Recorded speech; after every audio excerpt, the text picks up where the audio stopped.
Kim Chiu, gumanti at may patutsada kay Janela.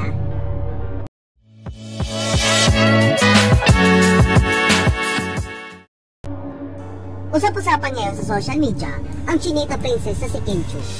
Dahil sa ginawa na naman ito sa kanilang guest sa It's Showtime na umuli patutsada niya sa singer-actress na si Janela Salvador. Hindi pa nga humuhupa ang isyo ng pamabastos umano na Janela kay Kim matapos niyang tanggihan ang request nitong mag-sample siya ng bago niyang kanta. Ay may panibagong issue na naman na sinimulan si Kim na may kaugnayan pa rin sa pagtanggi ni Janela na mag-sample.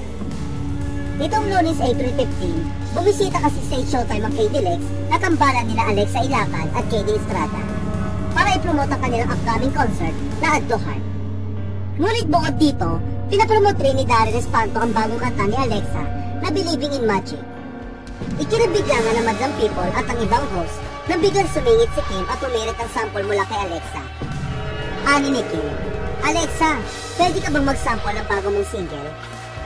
Tila mabilis namang sinita ni Jong Hilario si Kim dahil humirit na naman ito ng sample. Ani ni Jong, "Ayan na naman si Kim." Matatanda ang hiling ni Kim sa kanilang mga guests na mag-sample ng pinagmulan ng issue at mamabatikos kay Janela matapos siyang tumanggi magbigay ng sample. Kaya naman agad na ikinunekta ng netizen ang ginawa ni Kim kay Alexa sa issue ni Janela. Bagamat hindi kasi nagsasalita si Kim hinggil sa issue, ramdam ng marami na na-open siya sa lantarang pagtanggi ni Janela sa kanyang request.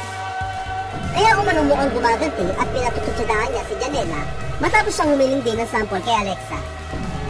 Pero hindi tulad ni Janela, hindi pa o si Alexa noong araw na iyon, kaya naman pinagbigyan niya ang request ni Kim. Kaya naman masayang-masaya si Kim at maging Madlang People. Gayunpaman, sinita ng mga fans si Janela si Kim dahil tila gumagawa na naman daw siya ng issue at dahilan para batikusin si Janela.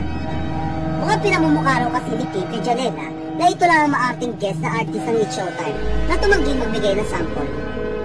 Ayon pa sa ilang netizen, mukhang tahimik lang daw na bully si Kim at dinadaan lang sa biro at pagpapakyut ng kanyang mga patutsada kay Janela.